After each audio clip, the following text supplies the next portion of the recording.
Soyez les bienvenus sur votre podcast Scribe les chroniques. Nous traitons des sujets d'intérêt dans des formats de chroniques audio et une fois par mois, nous recevons un invité qui échange avec nous sur un thème d'actualité. Le podcast est à ce jour exclusivement diffusé sur YouTube et les épisodes sont en accès libre.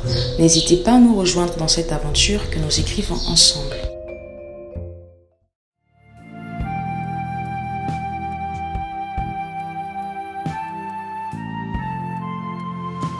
Qu'est-ce que le patriotisme? Attachement sentimental à sa patrie, se manifestant par la volonté de la défendre, de la promouvoir. Bonjour, chers scribes.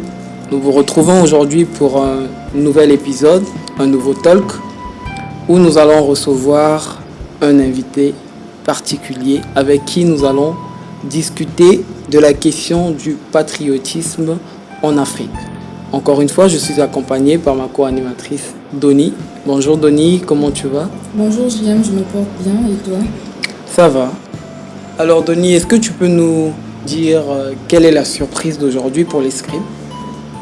Donc aujourd'hui nous recevons Cher Diankra et avec lui nous allons discuter un peu du patriotisme. Vous connaissez le patriotisme, ce sentiment qui nous pousse à être liés quelque part à notre nation.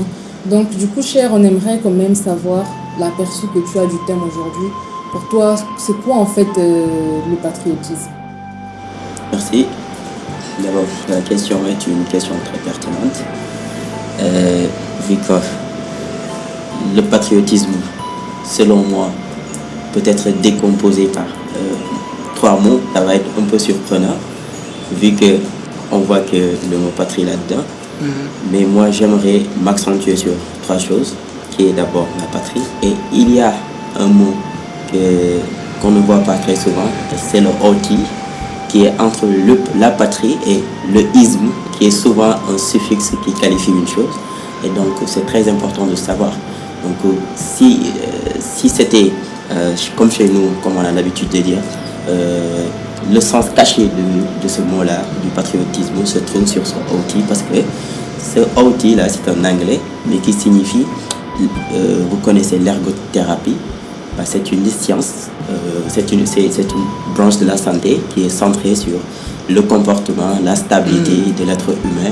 Vous avez vu? Donc, c'est ça, en fait, qui fait, selon moi, le sens du mot patriotisme. Donc, dès l'instant qu'on parle de patriotisme, on sent que c'est l'amour de la patrie, que c'est cet attachement qu'on a envers le milieu d'où nous provenons. Ça peut être notre pays, la nation, ça peut être c'est-à-dire notre province, notre maison même, et tout ça. Maintenant, pour ne pas être long, j'ai dit que le sens du mot se trouve sur le OT, d'après moi, puisque pratiquer le patriotisme, selon moi, c'est le sentiment le plus noble, c'est l'acte, je vais dire, l'acte le plus noble qu'un citoyen peut offrir à sa communauté. Excellent. Quelle introduction, hein, Denis? Quelle introduction. Ouais. Merci beaucoup, Cher, d'avoir décortiqué le terme de patriotisme. J'aimerais quand même savoir, en entendant le mot patriotisme et en l'ayant étudié de cette façon-là, est-ce que aujourd'hui, tu as le sentiment que tout le monde qui parle de patriotisme sait ce qu'il en retourne exactement? Est-ce que les gens prennent la mesure de ce terme-là aujourd'hui? Ça va nous permettre après d'introduire les autres questions, mais allez-y déjà sur ça. Tout à l'heure, on a parlé du sens sacré du mot. Et ce qui veut dire déjà que parler du mot ne veut pas dire vivre le mot. Voilà, c'est un peu différent. Beaucoup savent la définition du mot. Mais est-ce qu'ils l'appliquent réellement? Est-ce qu'ils le vivent comme étant dans son vrai sens en fait? Moi je ne trouve pas que les gens le vivent ainsi, parce que sinon s'ils le vivaient, il y aurait un changement beaucoup plus radical opéré dans notre continent qui est l'Afrique, parce que on ne peut pas s'empêcher de s'emballer dans la politique, puisque toute l'actualité parle de la politique. Exactement. Actuellement, au Sénégal, dans les autres pays de la sous-région, on parle que de la politique, qui est l'art de gérer la cité. C'est la définition qu'on lui Sans donne. philosophique, Vous exactement. avez vu? Maintenant, l'art de gérer la cité sans patriotisme, c'est quoi cette gestion? Alors, il faudrait qu'on essaye d'abord de résoudre cette question. On a perdu un atavisme moral qui a été depuis longtemps la chose que nos ancêtres nous ont légué. Et donc, cet atavisme moral-là, si on ne le tient plus, et c'est le patriotisme, si on ne le tient plus, on ne saura plus se retrouver, on ne saura plus savoir où mettre les pieds. Et c'est ce qui nous arrive. J'aimerais savoir, selon toi, qu'est-ce qui empêche aujourd'hui les jeunes surtout de ne pas être de bons patriotes? Parce que j'ai l'impression que l'idée du patriotisme, selon les jeunes, est biaisée aujourd'hui. Ils ont plus tendance à voir l'idée du vieux avec le drapeau qui part combattre en guerre. Donc selon toi, qu'est-ce qui constitue ce frein-là aujourd'hui? Merci pour la question aussi pertinente. J'avoue que je m'attendais à cette question déjà. Cette question de patriotisme liée à la jeunesse, c'est simplement du fait que nous avons oublié notre histoire, nous avons oublié ou bien délaissé notre culture. Maintenant, nous avons tout importé. Nous avons importé la culture du blanc, nous avons importé tout à l'extérieur, de l'extérieur. Ce qui fait qu'on n'a plus cette notion de patriotisme, on n'a plus cette culture qu'avaient nos ancêtres, cette culture. Et on a mal compris déjà le combat que menaient nos ancêtres. Ce qu'ils appellent les vieux, déjà, ils ont mal compris leur combat. Parce que moi, je me souviens, j'étais pas là, mais je me souviens d'avoir regardé un documentaire, d'avoir lu des histoires sur notre peuple qui montraient des acteurs, qui montraient des leaders qui étaient là pour défendre la nation, qui étaient là pour défendre leur patrie. Et ce sens de combat, ce sens de patrie, ce sentiment d'appartenance à une nation, nous jeunesse, nous ne l'avons pas compris. On aspire tous à quelque chose, à un enrichissement. Et cet enrichissement-là, malheureusement, doit être accompagné. Et l'accompagnement qui doit s'opérer n'est rien d'autre que ce patriotisme dont on parlait. Enrichissement sans patriotisme n'est pas de l'enrichissement, n'est pas du succès, n'est pas de la réussite. Parce qu'on va finir par se perdre. Effectivement. Voilà. Donc du coup, tu as révélé en fait quelques solutions dans ton récit. Tu as parlé de l'histoire et de la culture. Donc selon toi, en fait, ce sont ces éléments-là qui peuvent permettre aujourd'hui aux jeunes de ressentir ce sentiment d'appartenance. Et selon toi, en fait, comment mettre ces solutions en place? C'est bien d'avoir des idées. C'est vrai qu'il faut qu'on s'imprègne de notre histoire, de nos cultures et tout. Mais comment en fait mettre ces solutions-là en place? Et pourtant, ça semble difficile, mais c'est très simple. Il faut juste agir là où il faut agir. Et c'est où? À l'école. Dans les foyers. C'est là qu'il faut agir. Nous apprenons quelle histoire à l'école? De Napoléon. De qui et qui? En tout cas des Blancs.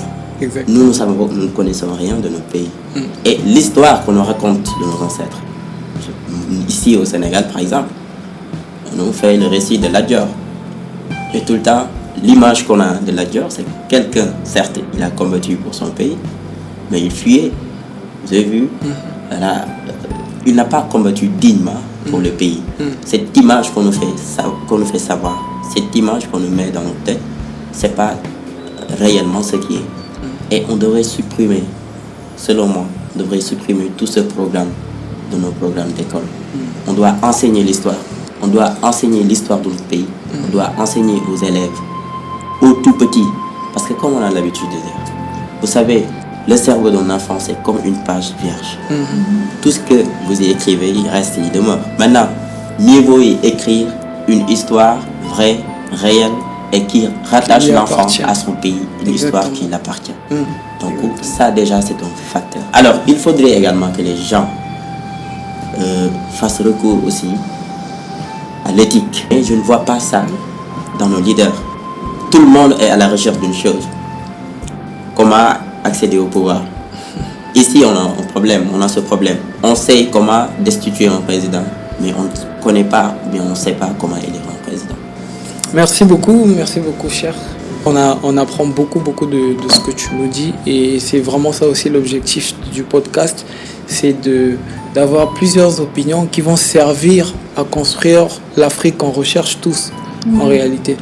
Et moi, j'aimerais quand même te poser la question par rapport à un point très important que tu as souligné, c'est celui de l'école. En sociologie, on dit par exemple qu'il y a 3 instances de socialisation ou d'éducation de l'enfant. C'est-à-dire qu'il y a la famille, d'abord, il y a l'école et il y a la rue. Mais toi, tu as mis sur ton évidence l'idée selon laquelle, à l'école, on devrait quand même instaurer ce genre de programme qui parle plus ou qui nous ressemble plus, qui parle plus de l'Afrique. D'aucuns pourraient te dire que l'école que tu mets en avant, c'est la même école qui a formé les élites qu'on a aujourd'hui. C'est des gens qui sont plutôt dans la recherche de la réalisation personnelle plutôt que du bien commun. Est-ce qu'on ne devrait pas chercher une autre instance pour inculquer ces valeurs-là aux jeunes enfants plutôt que s'appuyer sur l'école, justement? Alors, justement, on a parlé de l'école. C'est comme si on a l'impression qu'on a mis en avant l'école. Mais en réalité aussi, j'ai parlé du foyer. Tout à fait. Ce qui est la base déjà. Voilà. L'école est une seconde famille. C'est ce qu'on a l'habitude de nous dire. Ce qui veut dire que tout ce qu'on reçoit à la maison, souvent on a tendance même à l'appliquer à l'école. Vous avez vu, souvent nous, nos professeurs avaient l'habitude de nous dire que vous êtes l'ambassadeur de votre famille ici à l'école. Exactement. Vous avez vu. Et donc, cette inculcation-là devrait commencer déjà à la maison. Et il faudrait déjà que les parents soient conscients de cela, avant de pouvoir l'inculquer à l'enfant. Mais ça ne se limite pas seulement là-bas. Je vais parler tout à l'heure de gens qui ont été instruits, des gens qui sont passés à l'école, qui ont une notion autre que les autres vis-à-vis du patriotisme. Et c'est vrai, l'école forme des élites, mais forme également des médiocres. Vous avez compris. Maintenant, là où se trouve la différence, c'est dans la famille. Alors, pourquoi je parle de la famille? Parce que même l'environnement de l'enfant détermine également son avenir. Je peux tirer exemple de mon parcours. J'ai pas vécu avec mon père parce qu'il est mort quand j'ai eu 2 ans, mais j'étais dans un village où on ne croyait pas forcément aux études. Vous avez vu, donc du coup, ce serait très difficile pour moi de progresser dans mes études si j'étais là-bas. Alors, maintenant, j'ai été récupéré par quelqu'un d'autre qui m'a mis dans de bonnes conditions. J'avais tout à ma disposition. Je disais, une fois à l'école aussi, j'apprenais. Quand je revenais, on me forçait à apprendre.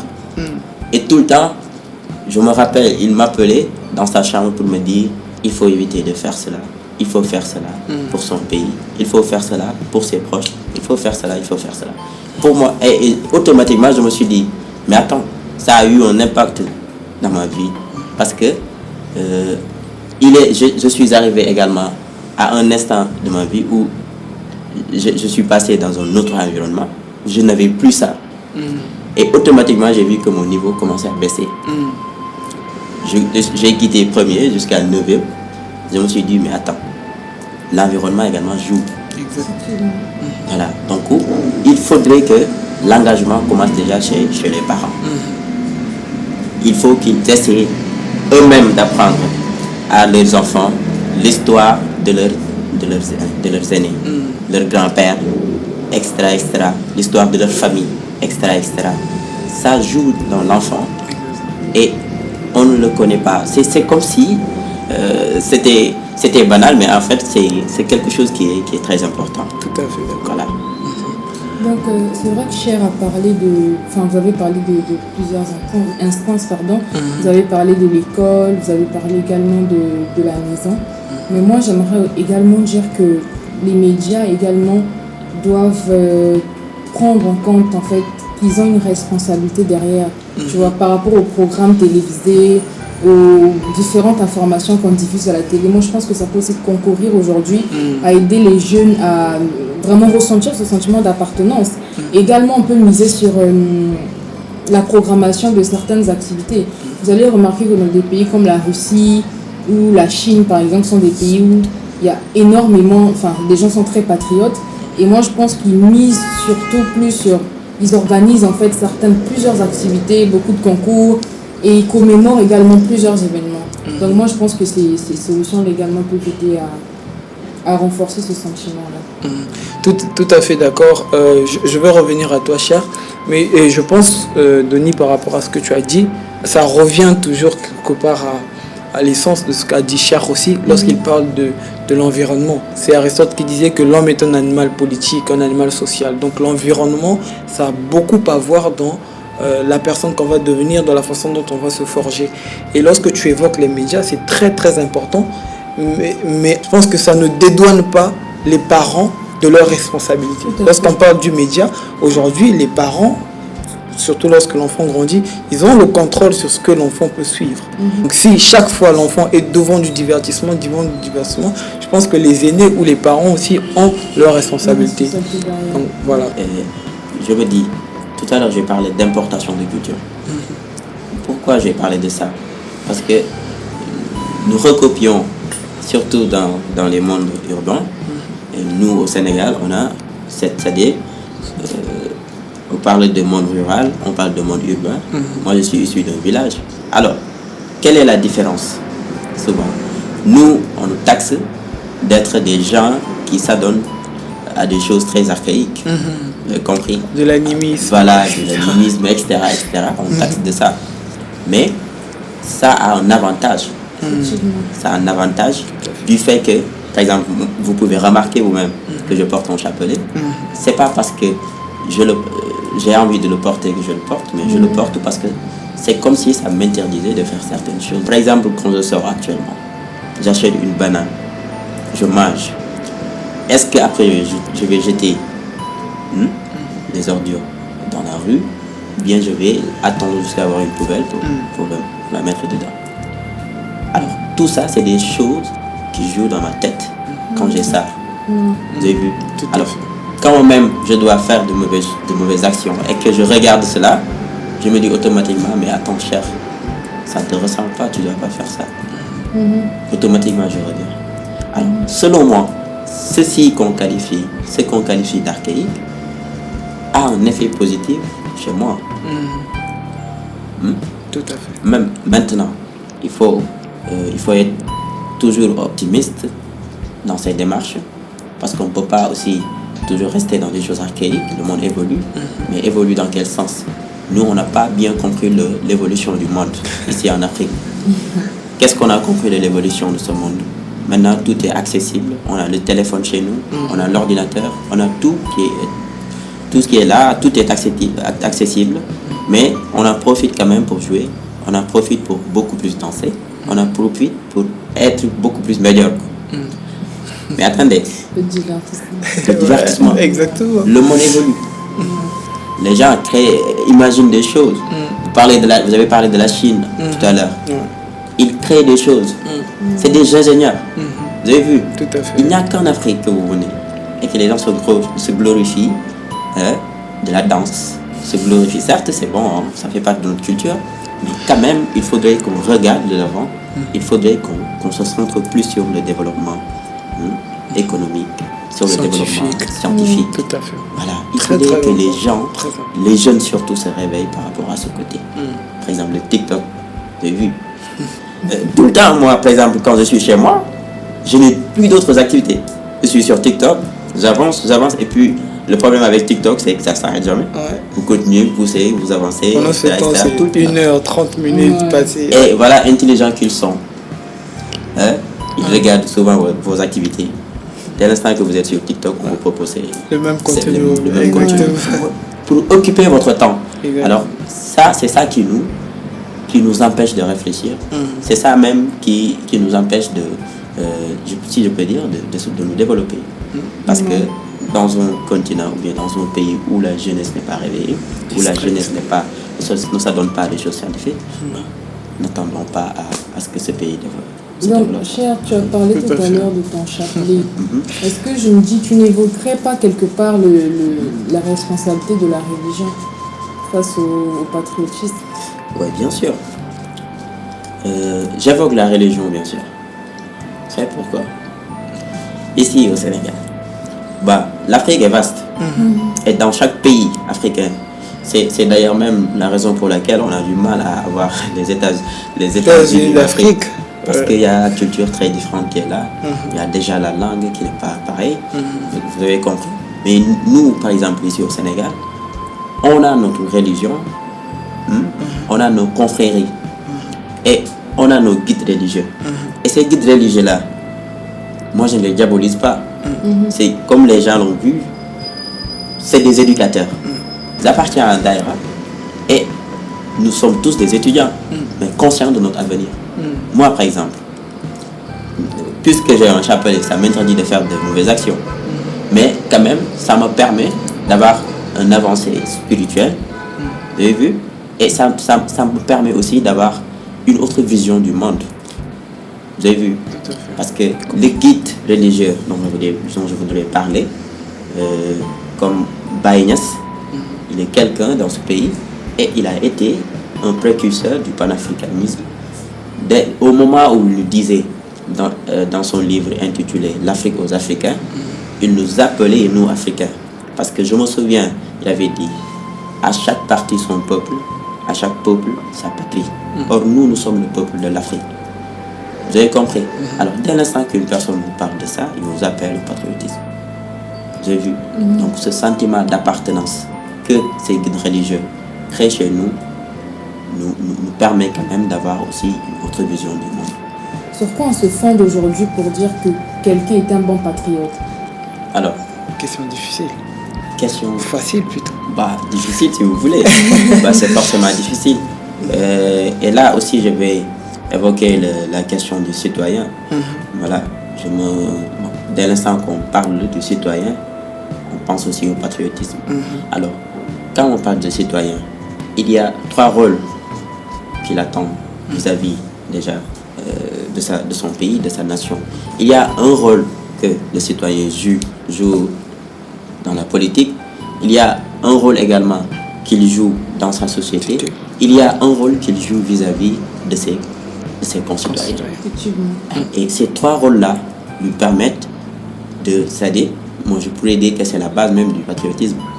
Si vous savez votre rôle réel dans la politique, vous saurez que vous avez un droit de vote, vous saurez que vous devez être dans les instances décisives, vous en tant que citoyen. Si vous avez votre rôle, vous savez votre rôle dans la société, vous saurez que les institutions du pays restent les institutions du pays. Effectivement. Vous les respecterez. Vous le respecterez. Et quand on respecte, vous avez vu, maintenant on ne respecte plus les institutions. Exactement. Pour nous, la démocratie se résume à la liberté d'expression. Et quand nous, on parle de liberté d'expression, on pense à quoi? Insulter nos institutions, le président de la République, nos lois, etc. etc. Est-ce que c'est ça le patriotisme? Est-ce que c'est ça le citoyen? Ça ne caractérise pas un bon citoyen. Donc il faudrait que l'individu ait conscience aussi de son rôle par rapport à sa société. Vous avez vu? Alors, il y a également un rôle qu'il joue par rapport à ses concitoyens. Moi, en tant que citoyen, si je veux me faire respecter, il faut que je me respecte déjà. Alors, il y a ces limites qui nous lient, ces limites qui est entre nous, qu'on se doit de respecter. Je ne dois pas vous insulter, je ne dois pas toucher à votre foi, je ne dois pas toucher à certaines choses qui pourraient être des sources de danger par rapport à nous. Donc aussi, chaque personne respecte cela, on vivra dans l'harmonie, on vivra dans la paix, on vivra dans la solidarité, comme l'ont édicté nos ancêtres. Est-ce que vous ne pensez pas que la présence exagérée des multinationaux, par exemple dans une nation, empêche quelque part le développement de ce sentiment patriotique-là? Parce que j'ai écouté un homme politique, Éric Zemmour, et d'ailleurs j'adhérais quand même à certaines de ses idées, parce qu'il disait par exemple qu'en France il y a tellement de multinationaux, et le fait qu'il y ait tellement de cultures, tellement de mélange de cultures, que les gens perdent en fait leur identité en fait, tu vois, leur identité en tant que Français. Du coup, je vous pose la question, est-ce que vous ne pensez pas que la présence des multinationaux entraîne quelque part le fait qu'on perd ce sentiment patriotique-là?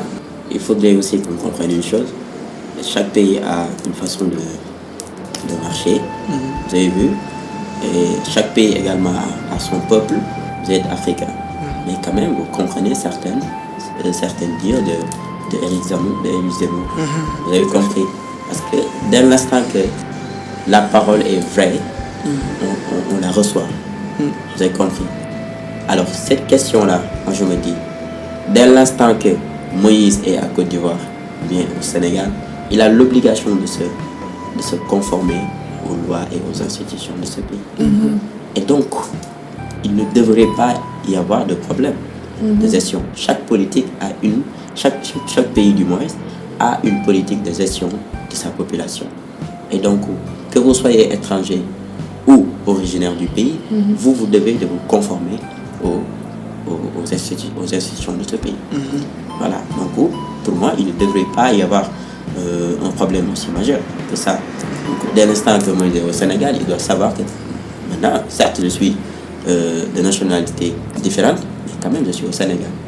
Je dois respecter le Sénégal, je dois respecter les Sénégalais, sinon, il faudra aussi s'attendre à des sanctions de cette sorte. Donc, moi, je ne pense pas que la présence des multinationaux constitue un problème pour un patriotisme. Je ne pense pas. Par rapport à toi, tu dis que tu es plutôt favorable à ça. Donny, quand tu parles de Éric Zemmour, lui par exemple, il parle d'assimilation. C'est-à-dire qu'il, un peu dans le modèle que tu dis, c'est-à-dire quand tu es quelque part, tu dois adopter les valeurs qui sont issues de ce pays-là. Et beaucoup de gens lui disent que c'est une idéologie trop peut-être ethnocentrique et tout ça. Mais toi, tu viens un peu de dire la même chose, n'est-ce pas?